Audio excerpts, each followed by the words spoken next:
We keep hearing about the lost city of Atlantis, but what about the lost city of Akhetaten? Welcome to this ancient capital that was completely abandoned after only 15 years.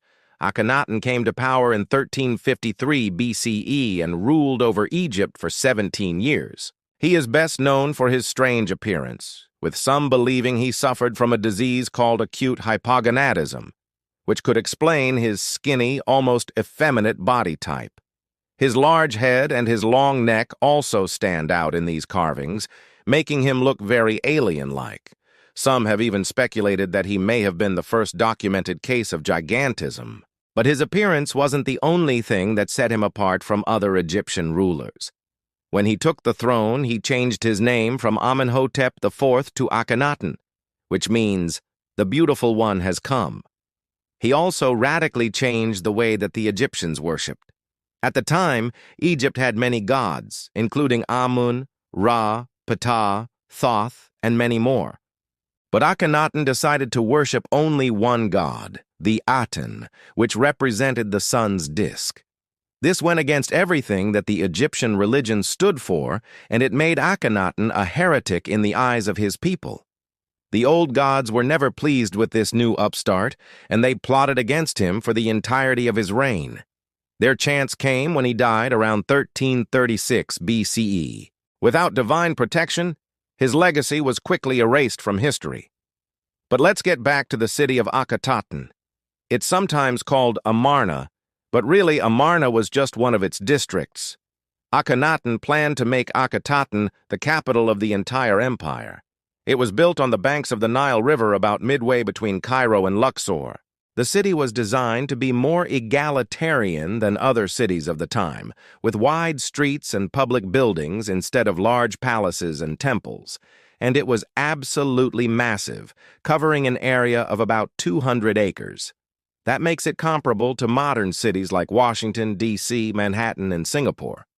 There were many reasons why Akhenaten wanted to build a new capital. For one, the traditional capitals of Thebes and Memphis were too far apart. This made it difficult for the pharaoh to govern over his vast empire. Secondly, Akhenaten wanted to distance himself from the old religion. The city of Amarna was built on the edge of the desert, over 200 miles away from any major temple complexes dedicated to the old gods. Finally, it was much easier to control a city that was built from scratch than one that had already been populated by people with their own interests and agendas.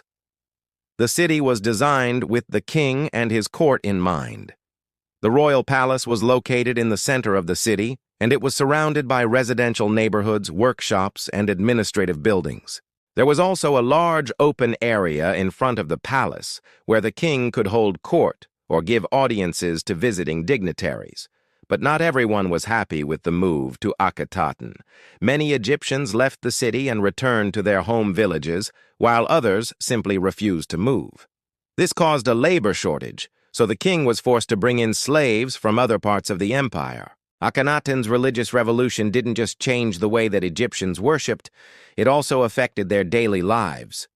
The city of Akhetaten was full of people from all over the empire, and it was here that the Egyptians learned to live together in peace.